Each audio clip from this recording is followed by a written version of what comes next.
So why do we resist? Because this is not normal. And who is the change? I am the change. We are the change. Good afternoon, everyone. I was very happy to march with all of you. I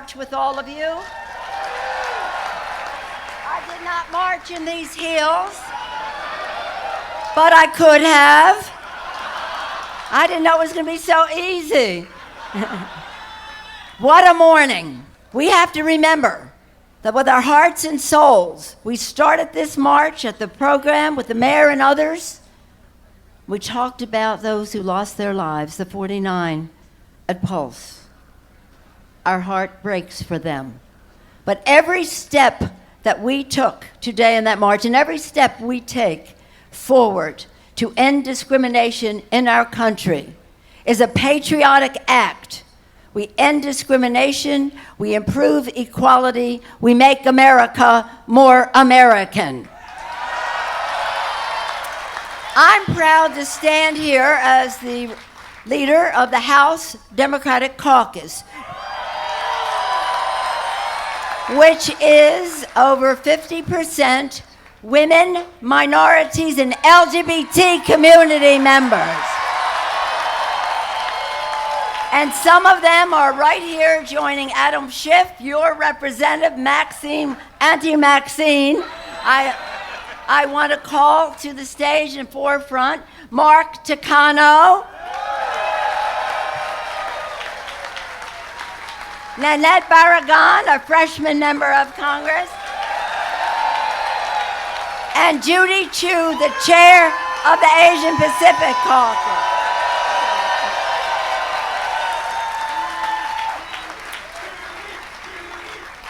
So you were inspired by Adam and roused by Maxine, but I want to give you a task, a plan of action when we leave here.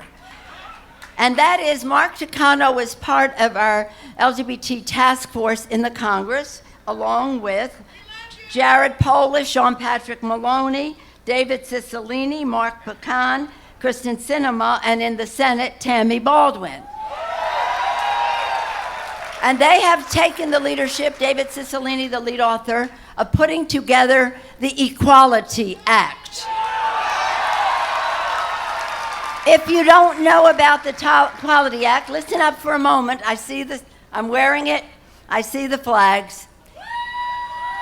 The Equality Act, under the leadership from the Black Caucus of John Lewis, our colleague, and Maxine Waters,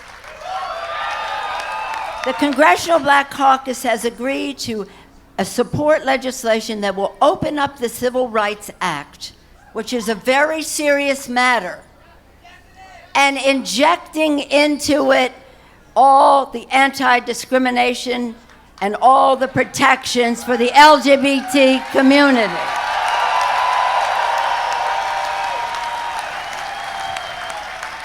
So what we need you to do, we need you, maybe some of you here are not from California, I don't know, but you need to write home and call home and tell any friends that you have in Republican districts that we want the Civil Rights Act to be expanded to honor the Constitution of the United States and protect our LGBT community.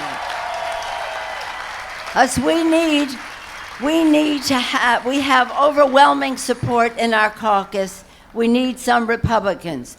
And if they don't want to join us, maybe we'll just have to win the election in 2018. So we'll have the votes. Now let me tell you just this, what our colleagues and I hear sometimes in the Congress. So it's easy for you, the Republicans will say to us, it's easy for you. You represent California, where people are so tolerant. And I say to them, don't use the word tolerant for me. That is a condescending word. This is not about tolerance. This is about taking pride. This is about respect. This is why we walk today and what we need you to do for a lot of reasons that were spelled out by previous speakers. The health care bill that the Republicans have put forth is the most damaging bill for women in the history of our Congress and our country.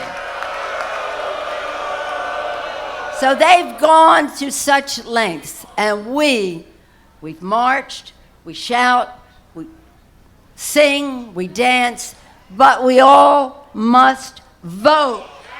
We all must vote. We all must vote. We all must vote. And we must encourage those people in the Republican districts to continue to press for rejecting the worst bill in the history of Congress against women, the Republican health care bill. And everything else that has been spelled out, I won't do it because of time. But you know the full agenda that we must defeat. So let me ask you this. Are you ready to go into those Republican districts and make your voices heard? But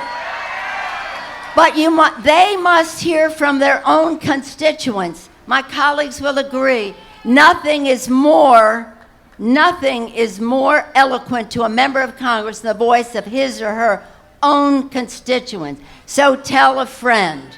Tell a friend. Now I want to know, are you ready to take back the Congress in 2018?